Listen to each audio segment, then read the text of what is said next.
Soft skills. Yep. Topic you struggle with. What do you mean by struggle?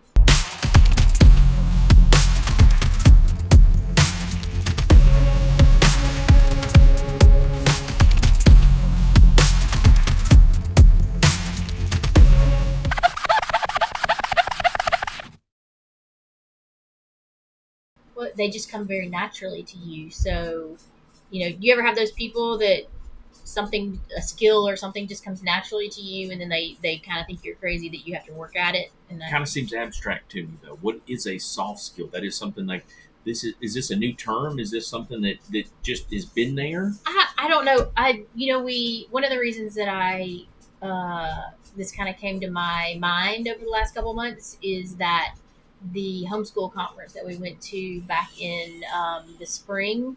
I went to a breakout session on it, and I was looking at the breakout section, trying to think if, or trying to really ascertain whether this was just a renaming of some of the things we see in traditional school with the social emotional learning. I wasn't sure if it was exactly the same. I was just kind of, is this a new buzzword or something? Right. But for the most part, I learned that they didn't equate the same, and then I've kind of investigated since then that soft skills is more about our personal habits and our traits that shape how you work on your own and with others. So they're interpersonal skills.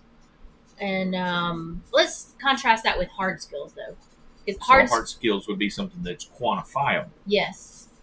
Where this is more subjective. Right. Yep. So I saw two articles I was looking up. One was on Indeed and one was on Forbes. And so that makes us think about, these are some skills that are being highly sought after by people in the hiring, like HR and human resources. And, but as we investigated, as we looked at, we saw like a really bigger picture in this than developing soft skills just to get a job.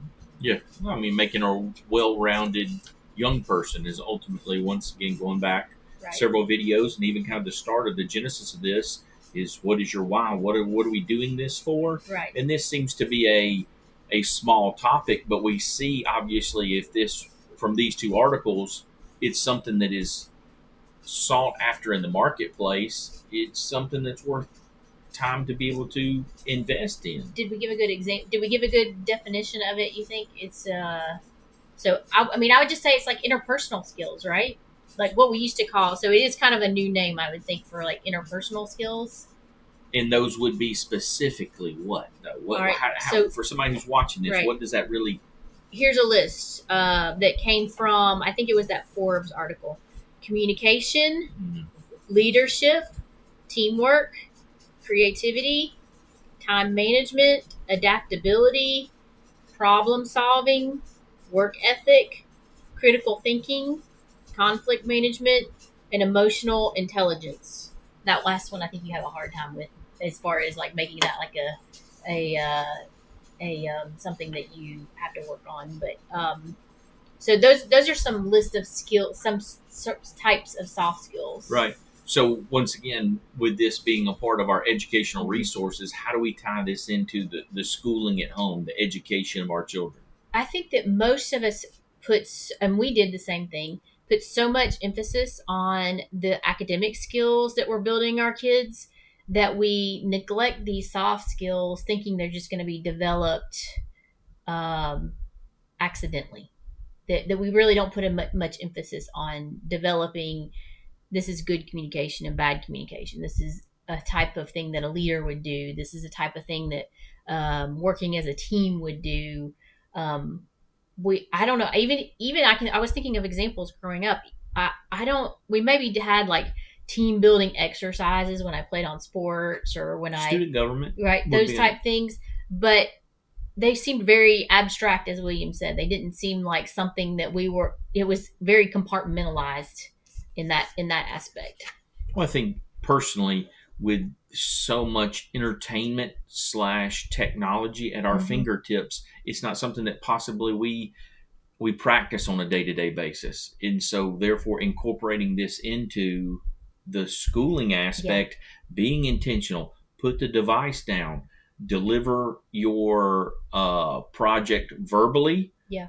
utilization of the grandparents, even a group of people, whether, however it is that it's organized, but making sure that they practice this while they're underneath, and therefore when they go to a job setting, that is something that's just second nature. In the homeschool setting, for these soft skills, which I can say that we weren't intentional in that we had objectives through the day through the week that we would say, all right, this week we're going to work on teamwork or something, but we have so many the opportunity of time in homeschooling because we are around each other so much that we can use the time for correction and for instruction. Sure.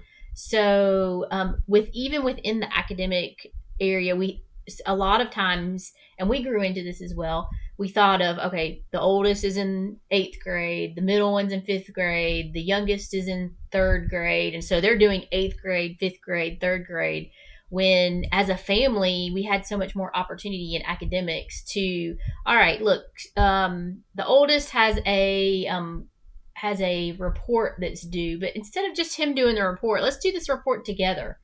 And let's work on, I keep using the example of teamwork, but I don't know why, but let's work on communication. Let's work on how we manage the time. All right, Will, you're the oldest, so you should be in charge of this, and you're going to help your younger ones figure out when is this report due on Friday, or figuring out who needs to do what. That's problem solving. All right, Sarah has better handwriting, so she's going to write the poster, and Will's better at presenting, so he's going to do that, and working all that together.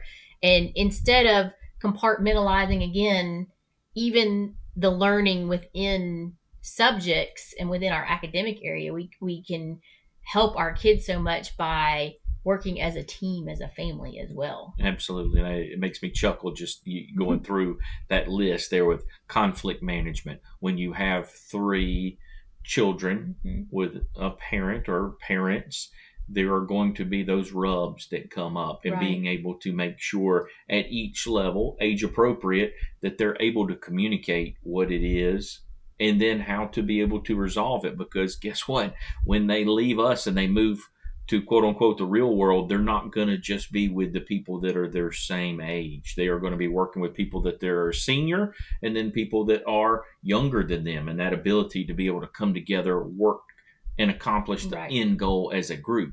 So, I mean, we've talked about it, we've defined it.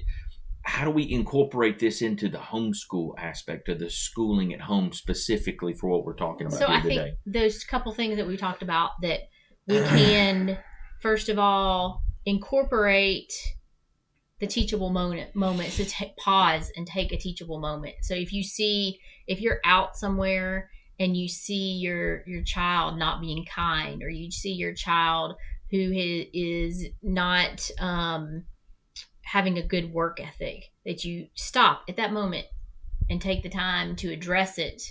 Or even better, when they get older and you do see where they are exhibiting positive traits and they have grown, that you talk about, hey, you know what, you used to act like this in the situation, but now I see when you make eye contact or you shake a hand of someone that you've just met, and that's really responsible of you. That shows some great character development and communication skills, that you've really built that to praise that, to encourage that as you go out. And then also some instruction too. I remember when the kids were younger that you as far as communications, you talked about nonverbal communication in sports and in the way that you carry yourself, and then they practiced it. Well, and like you said, I mean, it's a consistent aspect of it that you make it a part of everything. Mm-hmm. I'm thinking of time management with your chores. They have the flexibility to be able to do chores whenever. This is the deadline of when it needed to be done. And yes, we all would wait and procrastinate to the last minute or whatnot. But then, like you said, praising and then providing constructive criticism of, we can't always procrastinate, because when that opportunity comes up that you want to be able to do something else, well, we're not going to be able to take advantage of this opportunity because we still have our chores that need to be done. And I was thinking about too, the opportunity we have for role playing. It seems simple and it's kind of silly, but I'm leading a study of older ladies that are, I'm training them later this week, and that's going to be one of the exercises that we do is a role playing exercise. We can do that with our kids, when they have their first job, or when um, we're asking them to do something new. We can role play what they're doing. Like, okay, you're going to go into a situation you may not be comfortable, so let's pretend you're there. I'm going to be the person that's there, and you're going to be you, and we're going to go back and forth so that we can role play those situations, and maybe reduce a little bit of the stress, and also encourage them to think out their actions before they get there too. Absolutely. Well, and that's something, once again, that passive from I am watching, or I'm taking in a video or Mm-hmm. something, where you're making it active when you're Yes. role playing on something. And she definitely continues to do this till this day with me, because she knows that if I can see it, I can read it, and I can touch it, it's exponentially more likely that I'm going to incorporate this into what it is that I should do. And why do we expect any different of our children on that aspect? So I Mm-hmm. agree. That's something, though, that technology has almost spoiled us, because there's so much out there that we can just kind of fall into that lull of being entertained. But something simple, going back to a role play, it's active. You have to push it back out. Like, we've been in churches and things where people have described things as we soak up so much information. You get to a point where you can't soak up any more information. You have to squeeze it out in order to grow a little bit more and to absorb more. I probably got ahead of myself a little bit there, but what are some of those challenges there that, as we're trying to incorporate this into the school at home setting, and how to really make it where it sticks, that can be seen and utilized as they're young adults? We talked about it briefly at the very beginning, and that's that we don't make a priority for it a lot of times, and that's that we have such a checklist mentality of the academics, and we think that the academics are what are going to hold our kids back from whatever goals they have, when really studies show that these are the skills that hold people back from whatever their next step is. So, it's their communication problems and the lack of teamwork. These soft skills are actually, we looked at employers, but I'm thinking about in family situations as well, that all of these soft skills are so useful in our families, and how we communicate, how we get along with each other, and understanding that each person is a gift with unique talents. Yes. We just don't make. I don't think that we emphasize these types of skills, whether we want to have an official name for them, or whether we just want to call them character building, character aspects of us. Well, once again, referencing the couple articles. I mean, if it's Forbes, it's LinkedIn. That's something that we would see in an adult Yes. currently that's going through the interview process. And then we know that definitely the foundations for those things that are needing to be addressed for a young adult are done during the school age years, and so Right. incorporating that into it. So being intentional, setting aside the time both for this, incorporating it into a subject or an opportunity. And then I think something that was really, really important that you mentioned there was coaching, talking to them about praising while they're still at home, and applying that to what it is that they do every single day. And something that I started doing as the kids got older, I didn't really think about it when they were younger as much, is in most states require some sort of annual assessment. And in that annual assessment, as in a lot of us, we do it. It's a checklist of something that we have to do, right? The law requires it. But then at some point in our homeschool career, I realized that even though I don't have to show this to anyone, I don't have to, this is, just a requirement of the law, I need to make it useful. And so I started adding some of these type of descriptions, what they're doing well, how they had grown, some skills that we might need to work on in the next year, because you get lost in the school year in the academics, and then before you realize it, you haven't really worked on some of these skills like problem solving. And I don't mean problem solving as in like a math problem, but problem solving is something goes wrong, you have failure. How do I overcome failure? Failure is, as I get older and I see my kids as adults, I see that failure is one of the best teachers.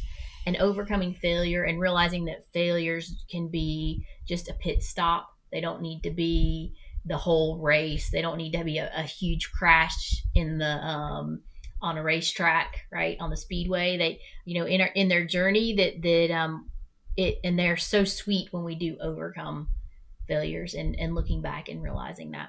Yeah, that forced pause. Mm-hmm. Sometimes I need to stop and assess where it is that I am, Yeah. be thankful for what I have, and then the opportunities that are ahead of me, and kind of gives you that opportunity to exhale, then to be able to apply what it is Right. that I picked up from this example. Another thing is in homeschooling, we have a wonderfully unique opportunity to involve our whole family in growth. And that can be grandparents and talking to them about um, their life stories and hearing life stories. And our kids used to love to go over to the grandparents and hear things from they were younger, and in that you just naturally hear how over a lifetime people grow and get better at things. And so as a family as well, we had, I don't think we called them like what if things, but we had lots of discussions around the dinner table, around the living room, and on the couch, like, what do you think that so and so should do about this? And they're just very wandering conversations. They're not really with a point, but having a whole family um, gives us as the parents a way to grow kids because they know that they have agency and they have responsibility. And then the younger kids see the example in what their older siblings are doing as well. Well, and then as they each one discover their unique set of gifts, and you see them apply some of these soft skills in it, Right. they take it, they own it, and we're in the phase of life currently where adult children, we're seeing that application in their calling, and that's where I guess once again, not in summary, but where I probably could not have identified. She says it comes naturally to me. I couldn't have identified or put a list of it out there, but just simply her reading it out, it's amazing the floodgates open of certain opportunities through schooling at home and how we had to navigate it. Well, and then also something that we see as our kids got older is that this list of soft skills, some things come naturally, just like all of the communication, the interpersonal skills come naturally to you. And when we address them as a family, we can lean on it to see that, all right, you might be great at communicating, but you're a leader.